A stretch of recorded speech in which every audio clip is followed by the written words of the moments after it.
Cool. Shall we kick off? Mm. Hi, everybody. My name's Grace Boardman, and I am a production animal vet. Um, I have, I'm currently the other half of the Dougie team. I've come on board after Ryan made most of the app, and I am here as your kind of first port of call. A few of you have already spoken to me at the info.dougie.nz email. So that's me on the other end of that. And yeah, if anybody wants to get in touch, it's usually me that you will come to. So yeah, feel free to send me an email. And yes, my name's Ryan Luckman. So I'm another vet down in Waimati, down in the South Island, halfway between Timaru and Oamaru. So I still work 4 days a week as a vet, and I am doing Daggy 1 day a week. So yeah, I kind of designed the back end of the app and how it works. So I guess, without further ado, Grace will take you through it. Cool. So I'm just going to try and share. Uh, oops, my screen.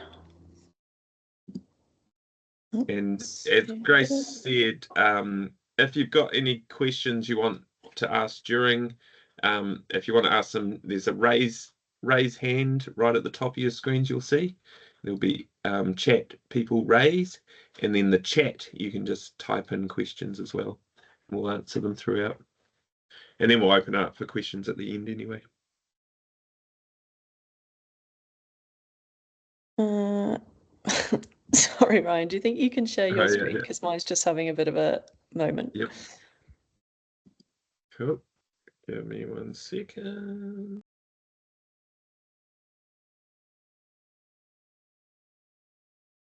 I've got my security levels turned up too high by the look of it. Thank you very much. Okay, so this is Daggy. A few of you might already have seen it if you came to field days, or you might have had a chat to some of your vets about it as well, because we did have an evening for them last week. So we wanted to give them a bit of a heads up. So they might, with any luck, have spoken to you about it already.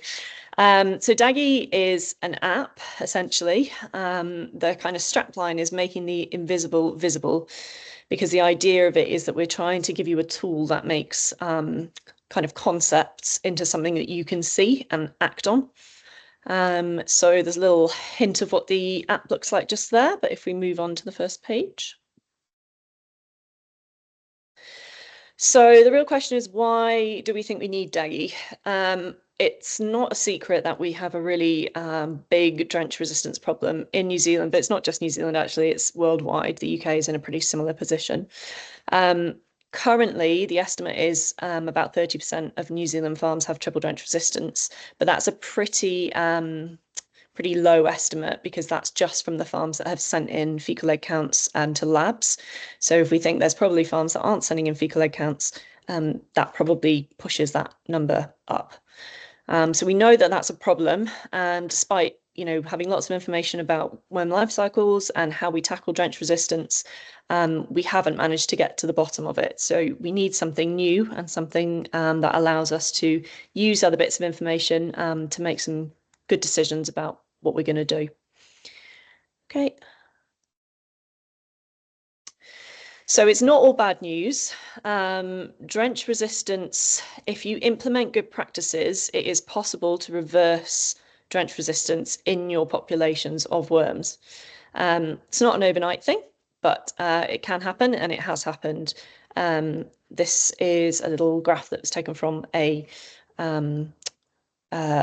study that was done that shows exactly that, basically. So over the years, you can see that efficacy increased. Okie doke.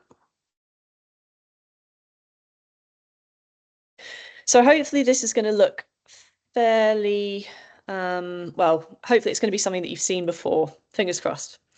Um, the Wormwise AirMed kind of system is what we base Daggy on, and it's what all the kind of worm management tools are based on. So we've got avoidance, integration, and refugia.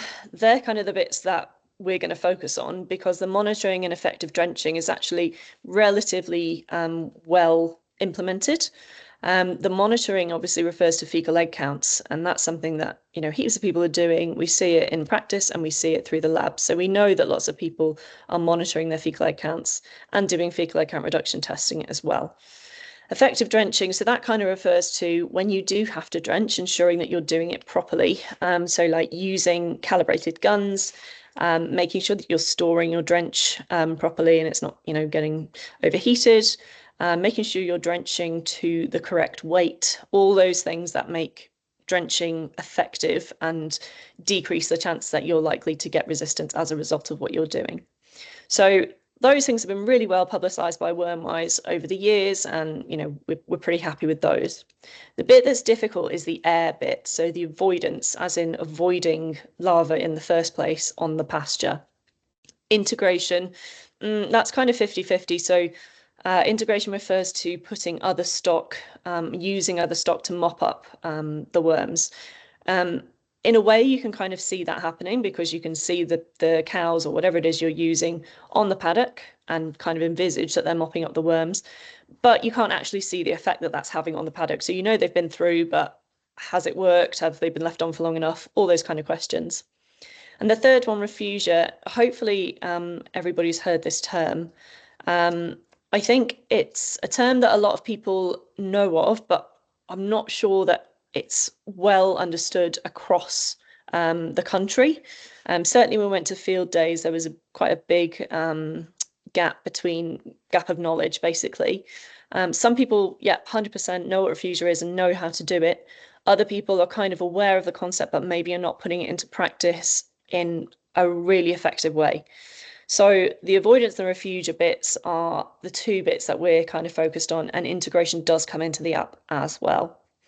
The Wormwise, the bit on the left, the strategies, the bit under that, that's just a little recap of the worm life cycle. And it's perhaps just worth mentioning that it's actually larvae that sheep pick up from the pasture. So I don't know, like some people, seems to be a little bit confusion about that sometimes, whether it's an adult worm or whether it's an egg. It's the larvae that they pick up from the pasture. And the eggs come out in the dung and then they hatch into that larvae. So that's kind of how the life cycle works. Okay. So this graph is just a bit of a visual representation of how larval avoidance is important, basically, and can be a huge way to get weight on your animals as fast as possible. So if you look at let's start with the triangles at the bottom there. So those sheep had 5,000 larvae given to them a day. Okay. If you look at the one up from that, the crosses, they had 5,000 larvae a day given to them, plus they were drenched at day 21. You can see if you look at the end of the graph, week 14, that despite the fact that these animals were drenched, they never catch up to the populations of sheep at the top, which is the control and the 1,000 larvae a day groups. So even though we got rid of those worms, you know, at day 21, they still never caught up in terms of how much weight they gained over those last few weeks. So if you're able to avoid larvae in the first place, then you're going to have better growing lambs, you know, even if you take drenching out of the consideration. So regardless of drench resistance, if we can avoid the larvae on the pasture, then your lambs will grow better. Yeah, so we've just got a little thing on the left there that says drenching alone will not compensate for larval challenge. And yeah, I think that's the key takeaway from this. Okay. So this slide is just a little quick look at refugia. The important thing to remember here is that 90% of the worm population is found outside of the animal. So that's like referring to the eggs and subsequently the larva that's on the pasture. When we talk about refugia, you know, what we're talking about is potentially putting those animals back onto a paddock that you've just drenched to make sure that they are taking some non-resistant worms with them onto their new paddock. The problem is that if you put those animals onto a paddock that already has resistant worms on it, you're doing something right, but you're then carrying resistant worms into that next paddock anyway. So you've got resistant worms that survive the drench that you just gave them, and then you've got resistant worms that you're picking up from the paddock that you just put them in.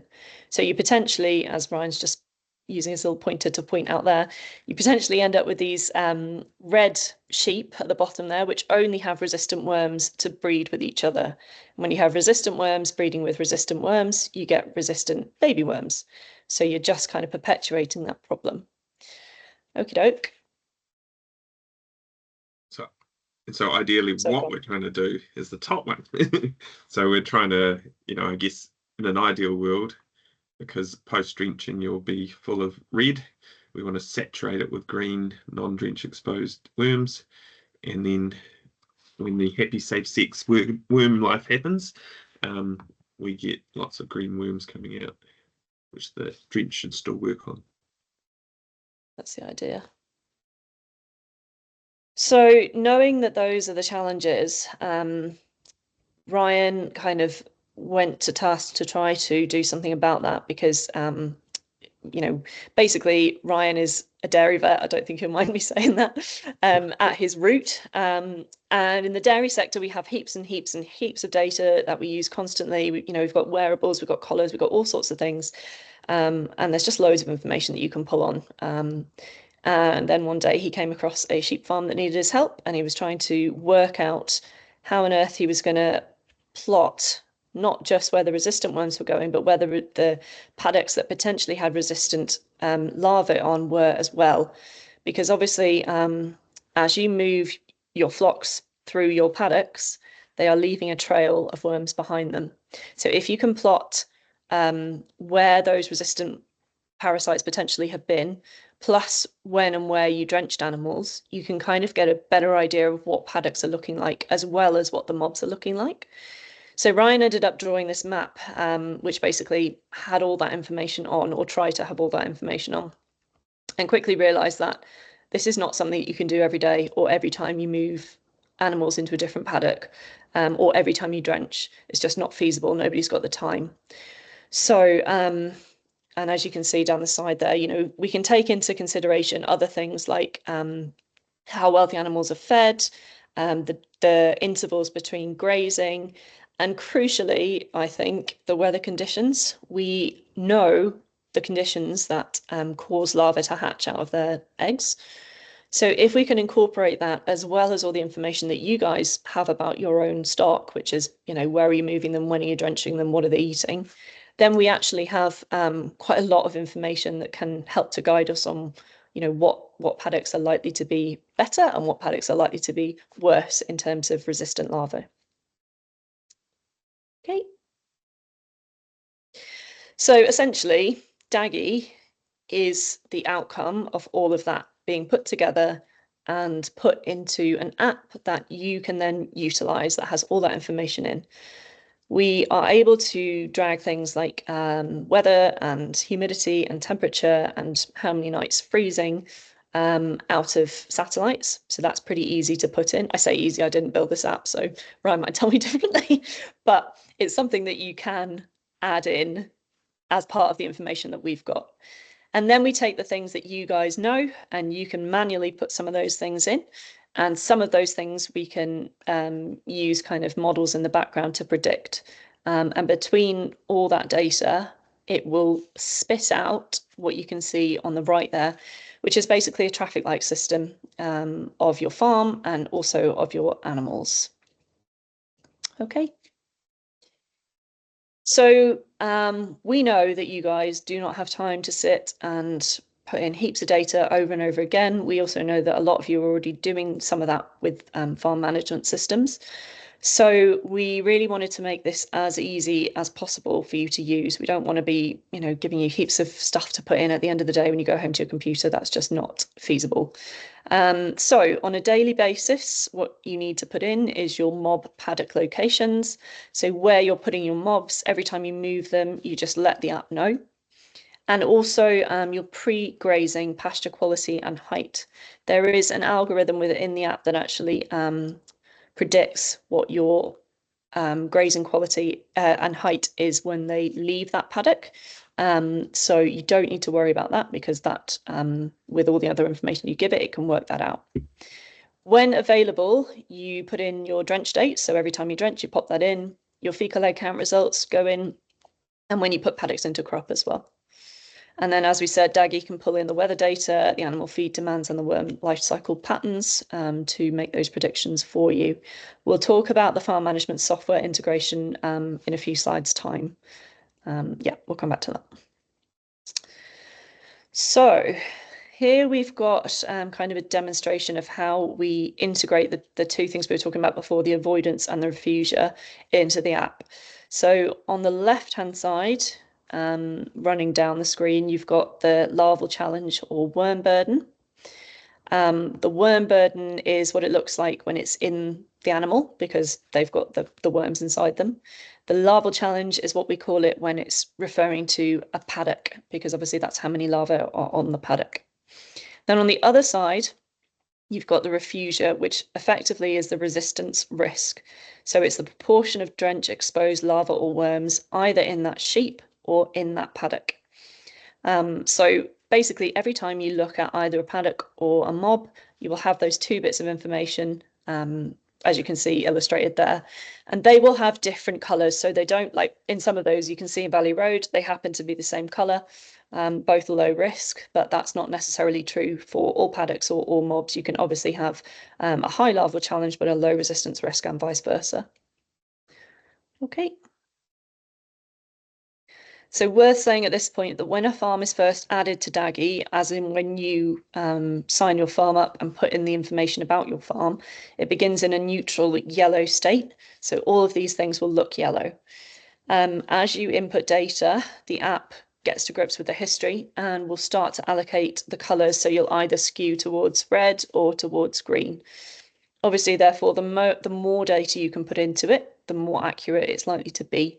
And there are a few things like the fecal egg counting. When you put those in, it kind of allows the app to recalibrate. So it's good to do them, whenever you can, whenever you're usually doing your fecal egg counts. If you want to do a bit more, that's great because it does, like I say, help to make it a little bit more accurate. Okay. So then we've got the traffic light system becomes ranked within the farm. So once you've got some data in there and the colours are changing for the mobs and the paddocks, it then ranks all your paddocks between each other and your mobs between each other. The reason for that is there is no point in us telling you, a farm down the road is greener or redder than yours, or in fact, a farm on the other side of the country is greener or redder. You don't have access to those paddocks. So it doesn't make a difference to what you're doing to know what another farm is doing or how you measure up kind of nationally. What is going to be helpful to you is knowing which of your paddocks are the best choice for that moment in time and which of your mobs are needing to go to those paddocks. So it's all kind of compared within your farm. So you always have an option of a more red paddock compared to, you always have the option of a more green paddock compared to your redder paddocks because you need to know what your best option at that particular point is. Okay.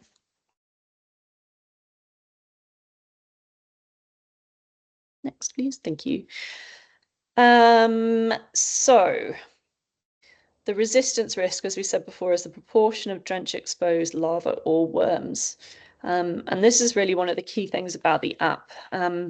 It allows you to visualize refugia as a paddock and as a mob issue, which then allows you to make decisions on how you're going to manage that paddock. For example, do you need to crop it? Do you need to put other stock on it?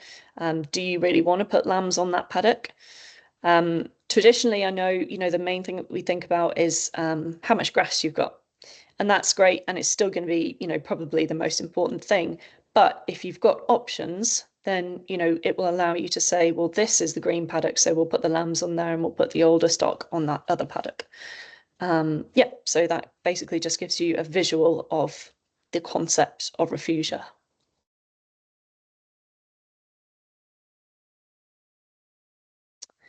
So this is probably my favorite bit of the app, just because I think it's really clever.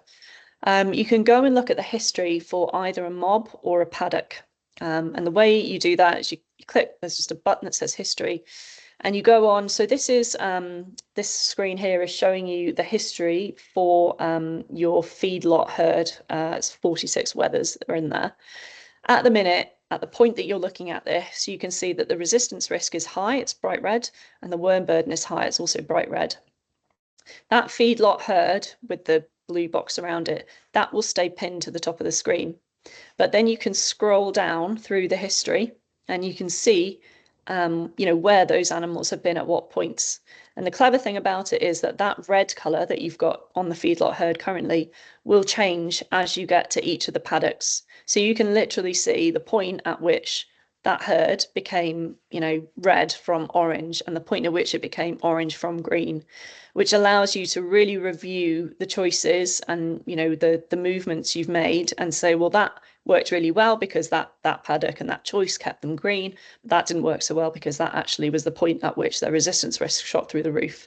So, then we know, okay, that paddock probably isn't suitable for that type of animal going forward.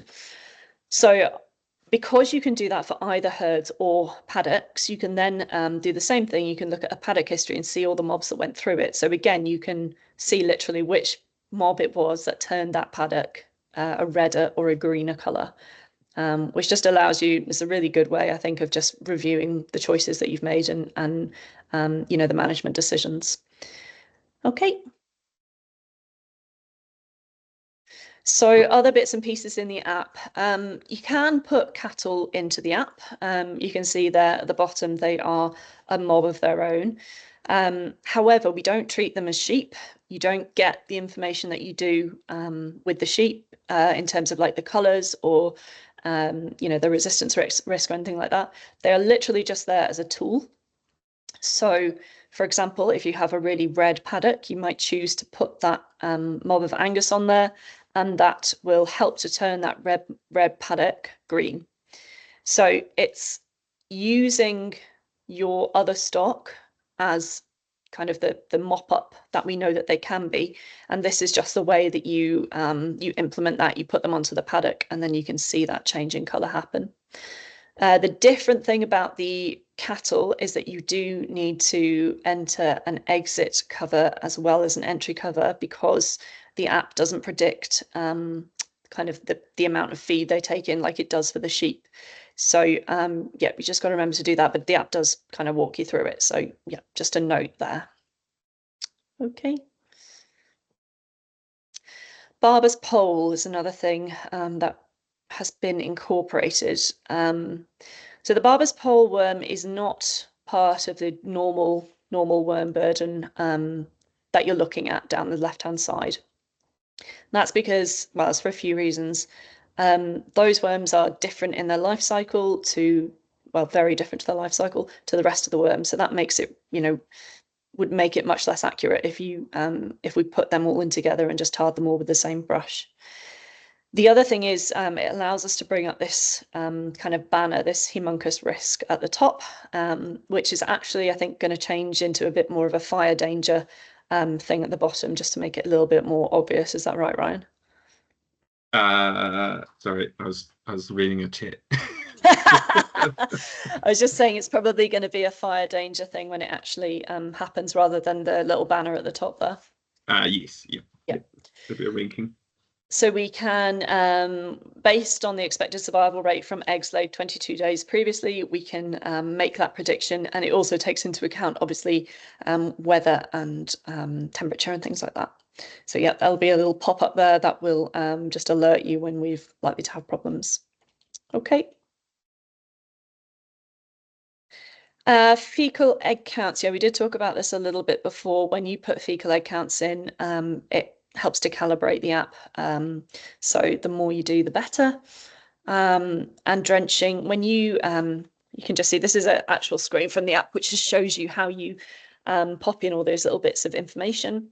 When you put in a drench, you can put in like a percentage of the numbers of animals that have been drenched. It's worth noting that the drench efficacies have been put in at 75% for kind of the normal drenches, but it's 95% for the novels.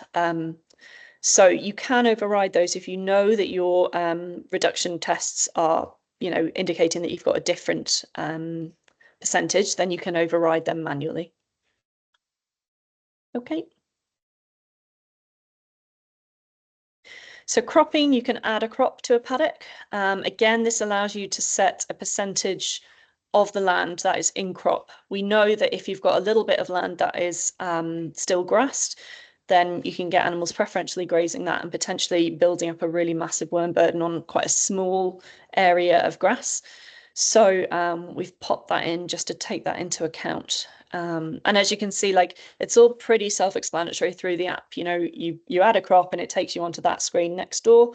Which paddock would you like to add a crop to? And you just pick the paddock and you go through a screen where it asks, what are you putting in, and all that kind of thing. So it does walk you through it. It's not a complicated app to use, I don't think anyway, and I'm not particularly techie. So if I can do it, I'm pretty sure you guys will be able to do it. Okay. Navigation. So this is just a little walkthrough of how you get between the different screens. So the two screens on the left-hand side are basically the same, but on the left, very left, we're looking at paddocks, and in the middle, we're looking at mobs. So they have very similar kind of home screens, and you just toggle between the two depending on which it is that you're interested in at that particular moment. Both got highest worm burden risk, so it's listed in terms of the larval challenge or the worm burden. And then below you've got the resistance risk as well.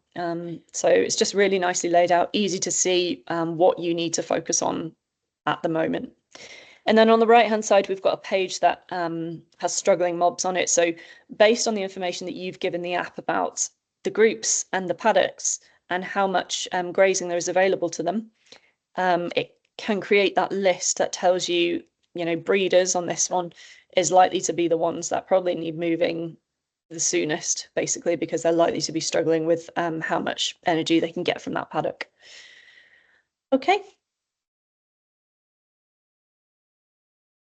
Mob management. So there's a few other things that will be built in to allow you to do things like supplementary feed, set stocking, splitting or merging mobs, irrigation. When you put in a paddock, when you register a paddock, then there is, you have to say if it's irrigated or not, because obviously that will affect worm egg survival, and also different soil types as well.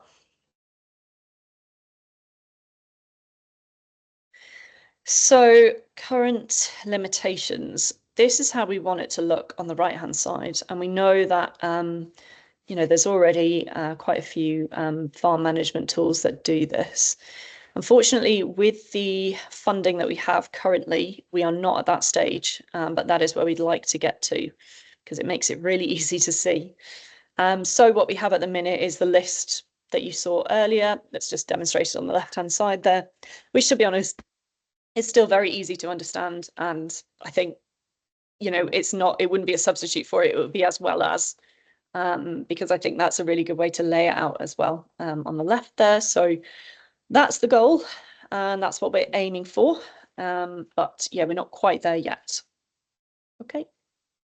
Yeah, hopefully with the integration, it's looking pretty hopeful. Like Farm IQ is likely to be the first cab off the rank. Certainly looking the easiest one to integrate with in terms of how it's set up. And then we've also been talking to Resolution, who are keen, and then just started chats with Mobile. Just a question from the chat group is, will the app take into account the reduced worm resistance in ewes during gestation? Yes, so we actually do that via a lot of that's around increasing energy demand by having, lactating and having lambs at foot. So that will increase their protein requirements essentially, and so that becomes harder to reach, and so you get this drop in immunity essentially.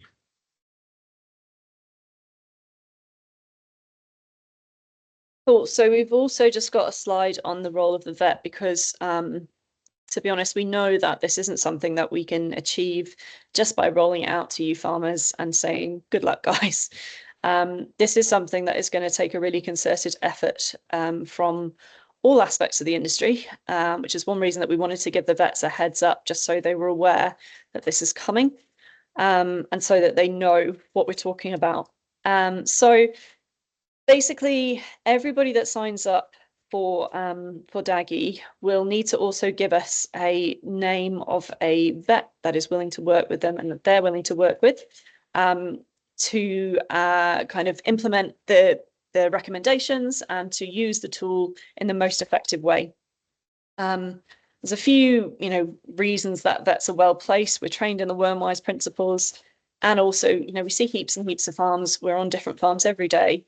And it means that if we see something working on one farm, then we can potentially implement it on another farm, and just gives us, lots and lots of tools in the toolbox that we can utilize. We also want you guys to get the most out of this app as possible. So what we'd really like is for it to be a part of your kind of animal health plans that you do with your vets anyway. And it will just form a really key part of that you can both look at to get plenty of info out of. The plan is that vets will be able to log in through their own veterinary login, and see, all their clients that have Daggy. They'll be able to have a look and see where they're at. And then if you guys need to phone them up and say, hey, I've got these paddocks these colour and I've got these mobs these colours and I need to work out what to do with them, they'll be able to have a look directly and say, oh yeah, see what you're talking about, let's do this.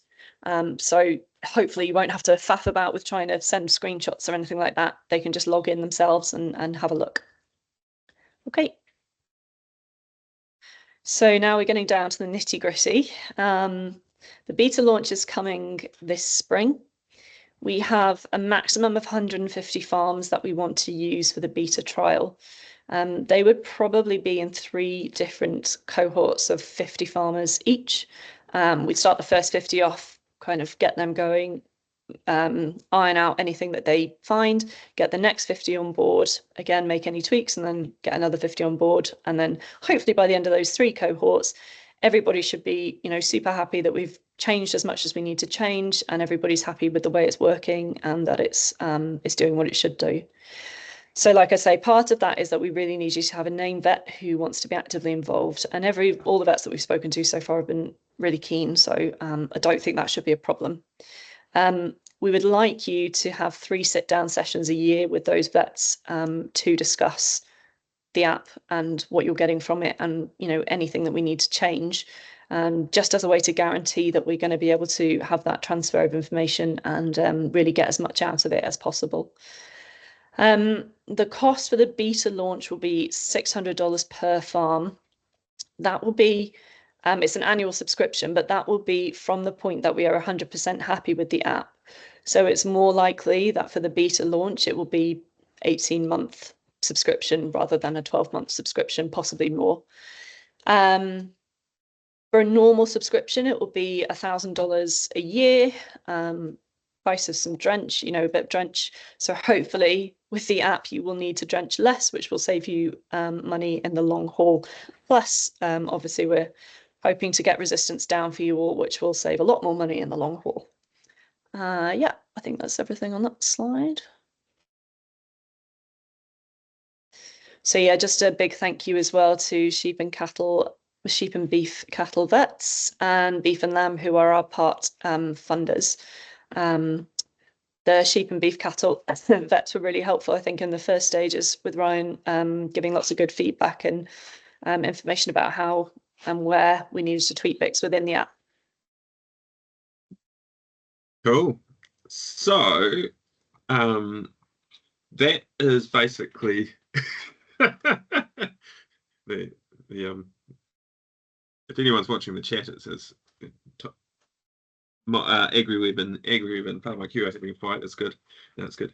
But no, so yeah, now just really keen to take some questions. I've got some more stuff on the model if anyone has some questions that we can dive into.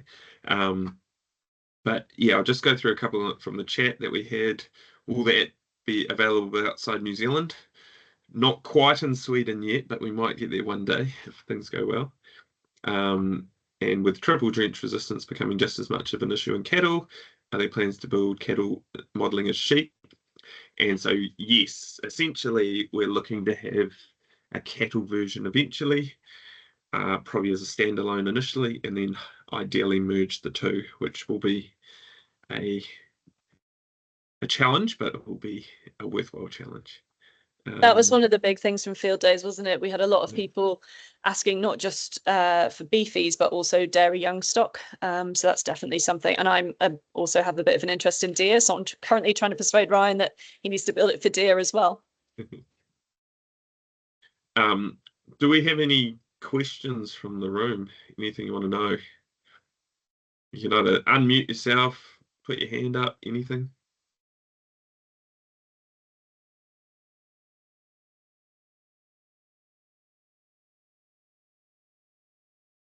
No?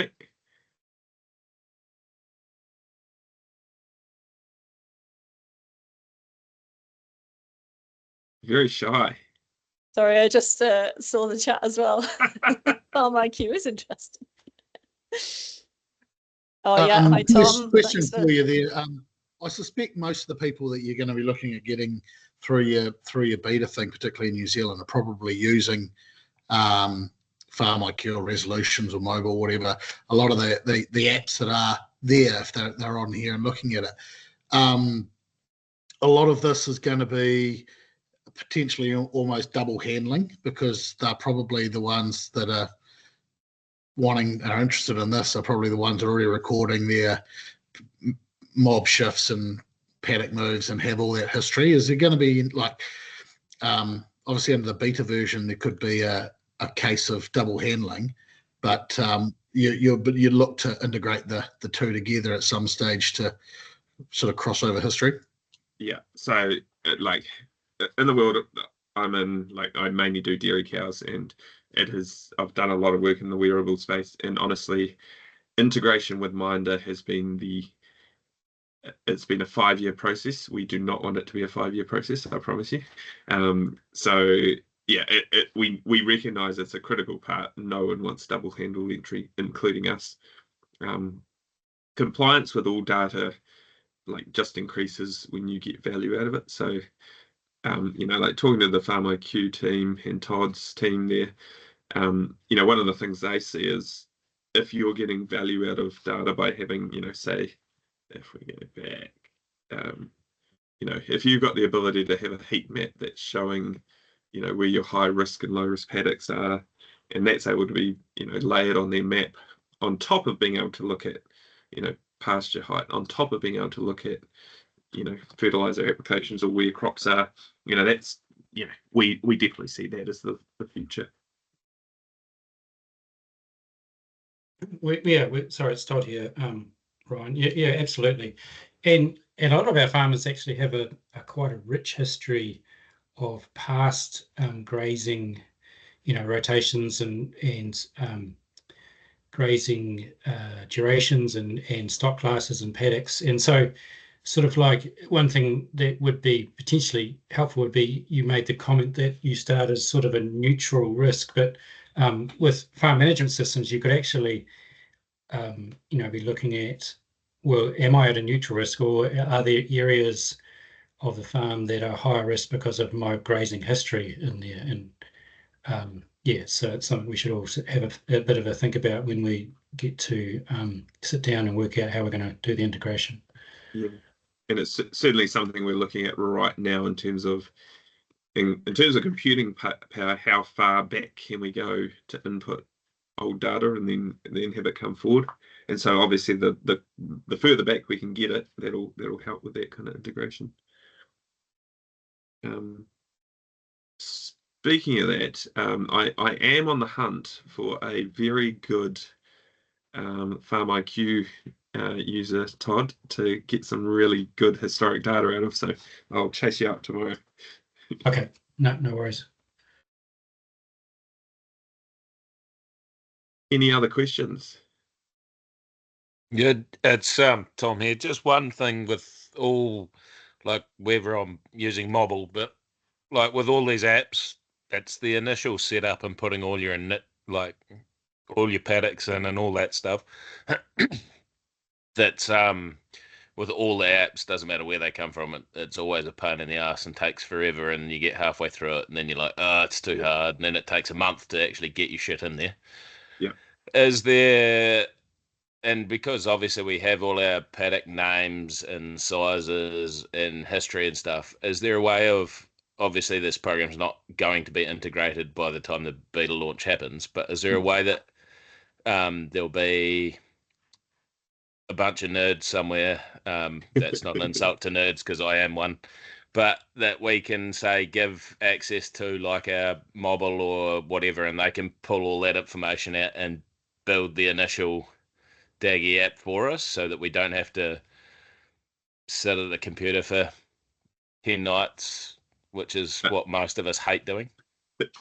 Yeah, I think anything we can do to make that easy, I think we'll look at. There's been a few strategies I've talked to around some of the other, I guess, farm management apps, and some of them have a team of people. So it might be that you pay a small fee for onboarding, and someone does that all for you. And we are looking, because there might be the ability just to pull in a list as well, because if you had a list of paddocks and paddock sizes that you could pull out of your farm management software, then that's the majority of what we need. Yep. Plus a little bit of soil stuff. Yep, cool. Yep. Grace will put that on our list, eh? Yeah, Tom's actually one of my old clients, so I'm sure he'll hit me up about it if I forget. Yeah, no doubt. What soils information do you need, Ryan? Soil. So I'll just go. Just the major soil classes, or you need? No, it's pretty minor. So basically, all we've done is given you 3 soil types. So heavy, which is just going to be a clay dominant, generic, just everything else, and sandy. So basically the 2 extremes, and then everything general in the middle. And it's pretty easy. Once you've chosen one, it will stick. Every new paddock will automatically default to that one unless you change it. But yeah, just and all it is just to match that weather demand or that waterfall and stuff. Yeah.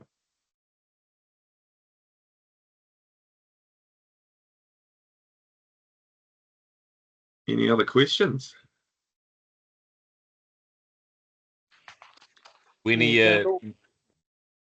Sorry, you don't need service. It can be done on the farm as you go. No service or anything.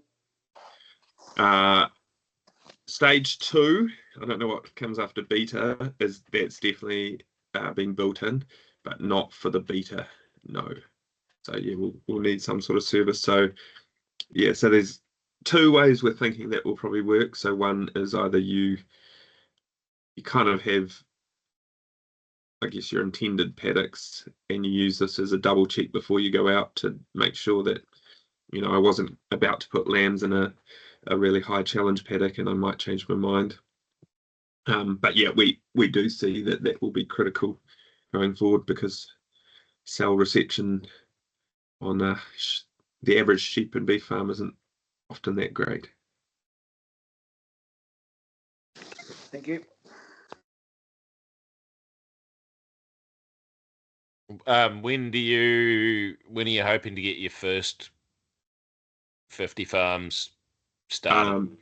So ideally getting them all on board over the next 2 months, and then everything going to plan. The first launch farms going live in November. Okay, so next year. Well, that's the extended date already. It was supposed to be September, so I'm more optimistic about November now. But just start fresh, January 1st. Way you go. Yeah. Yeah. I was just going to say, I am going to send out an email after this meeting to everybody, all farmers that I've got an email for. And in that email, there'll be a link. If you are interested in being a beta farmer, you just follow the link. There's a really short questionnaire for you to fill out, just so we know like what kind of farm you are, how many animals you've got, because really, like, for this to be a good beta test, then we need a really, well, pretty wide variation of farms, so we can test it on a few different kind of types of farm, I guess. So if you could just fill out that short questionnaire, we will collate all of them and then come back to you with sorry, there's somebody hoovering here, with the first 50. We'll email you back and kind of get the first group going in the not too distant future. Ryan, it's Todd here. Sorry, another question. Just, there was some really interesting data there presented, obviously, with the impact of larval burden on growth rate of young sheep, I presume. And so is that, did I miss it? Is that part of it as well? Do you want any sort of production data that you might have against mobs? Is that part of the information that could be supplied? So farms that have, I guess, good recording of that data would be, for us, ideal beta users, because I guess what we're looking for a little bit in the background is ways to validate that this is all working. So one of the key points in there will be fecal egg counts. So in the background, we're predicting fecal egg counts, and every time you put in a new one, we've got a reset function. And so that's kind of our checkpoint on how good our predictions are going. I guess the other one is, if you are going into red challenge paddocks and growing slowly, and we've got data to prove that, it would be really handy to know, and vice versa. Growing really well on low larval challenge or crop paddocks, or those two would be really handy. Yes. Okay, cool. I've already sent an email. So you talk about feedback. So are you working with feedback? Are you going to integrate with them? So I've had one catch up with feedback already. Yeah, and they're pretty keen to be able to, I guess, make it easy for you guys you've got your recording, it's all in one place, so an API. So they're just building an API platform. So basically an API is the way that two computer programs talk to each other. So they're looking at building their end of that in the short to near term future. Yeah, so they're pretty keen to send your guys' data wherever it's useful for you.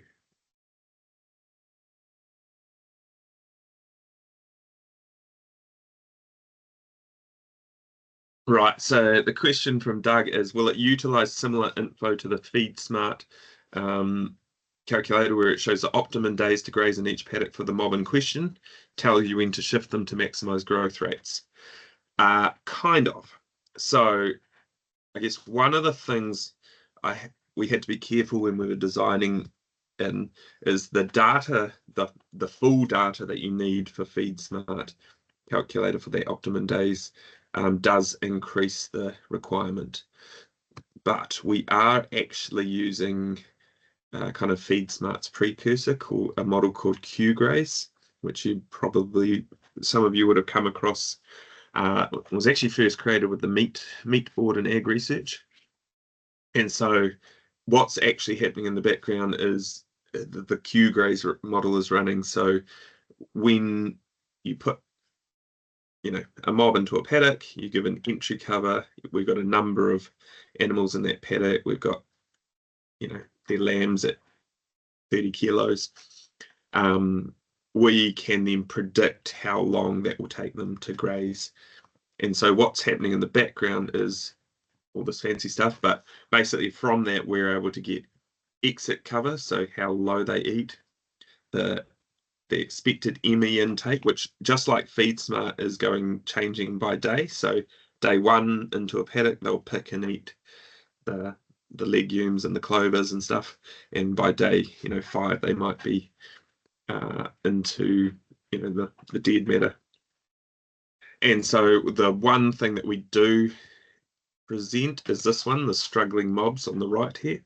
So that will give you the top 5 ranked paddocks of top 5 ranked mobs that, based on the QGraze model in the background, are likely to be in a negative energy balance, essentially. So yeah, kind of, but not quite. So does it? Oh, sorry, just with that, does it have a function for if you're supplementary feeding on those paddocks? Because you might have run out of grass, but you're feeding in baleage. Yeah. Or So whatever. we've got two things for supplementary feeding.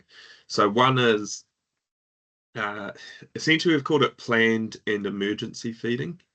Kind of with the idea that most of planned supplementary feeding will hit, say, 100% of energy demand, versus emergency feeding, we tend to, we might be close to maintenance and sometimes under. So you two different options for supplementary feeding.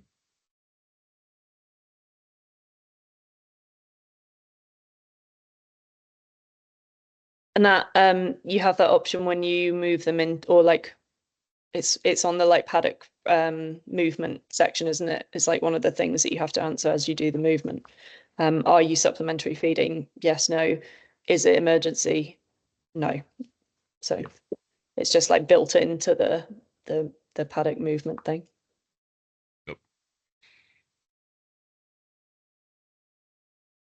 Ryan, so we build and maintain the FeedSmart app and equations. So is it is it useful for you to have access to that, or yeah? It could be, yeah. Well, especially to double check how it's all. Yep. No, that would be very handy to have a chat about, actually. Okay. Don't think Ryan will ever turn down access to more data. If you offer it to him, he'll take it.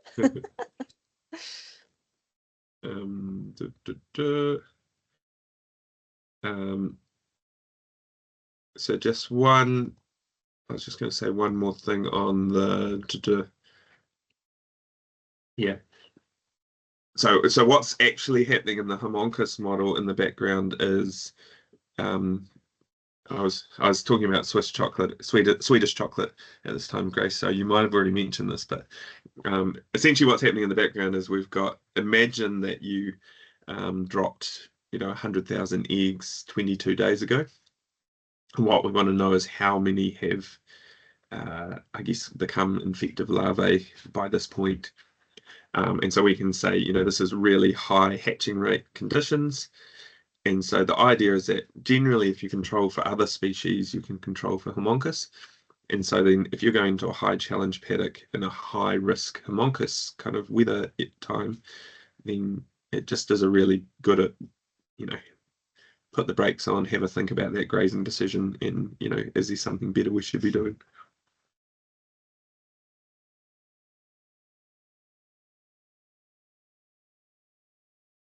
Any final questions before we let you get back to your night? If you think of something after, just feel free to email us. We we'll be on the end of the email if anybody has anything extra. Thanks, Leslie. And yeah, like I say, I'll get that email out in the next couple of days. And then if you want to sign up, please get in touch. And yeah, we'll come back to you. Like I say, probably 50 at a time. So if you don't hear from us immediately, that doesn't mean that you won't. It just means we're trying to make the cohorts kind of as wide ranging as possible. So we don't have 50 identical farms in the first one and 50 identical farms in the second one. So we just want a bit of variation. Cool. Oh, well, have a great night, and thanks all for attending.